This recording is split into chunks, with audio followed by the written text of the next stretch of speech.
ಕೊಲೆ ಆರೋಪವನ್ನು ಹೊತ್ತುಕೊಂಡು ಯೆಮೆನ್ ದೇಶದಲ್ಲಿ ಜೈಲಿನ ಕಂಬಿಗಳನ್ನು ಎಣಿಸ್ತಾ ಇರುವಂತಹ ಕೇರಳ ಮೂಲದ ನರ್ಸ್ ನಿಮಿಷಾ ಪ್ರಿಯಾಳಿಗೆ ಗಲ್ಲು ಶಿಕ್ಷೆ ಮುಂದೂಡಿಕೆಯಾಗಿದೆ. ಆದರೆ ಇದು ಕೇವಲ ಮುಂದೂಡಿಕೆ ಅಷ್ಟೇ. ಸಂಪೂರ್ಣವಾಗಿ ಮರಣದಂಡನೆಯಿಂದ ಬಿಡುಗಡೆಯಾಗಬೇಕು ಅಂತಂದರೆ ಯೆಮೆನ್ ದೇಶದ ತಲಾಲ್ ಕುಟುಂಬ ಒಂದು ಪರಿಹಾರವನ್ನು ಕೂಡ ಕೊಟ್ಟಿದೆ.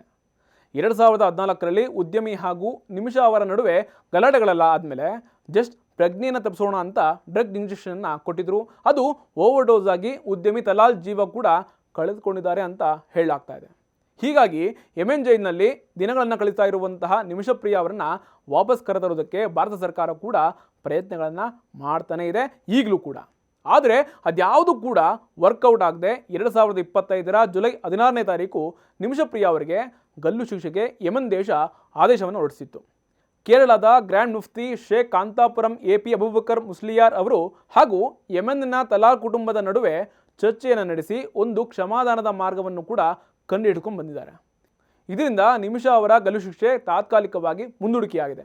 ಈಗ ಸಿಕ್ಕಿರುವಂತಹ ಮಾರ್ಗ ಅಂತಂದರೆ ಅದು ದಿಯಾತ್.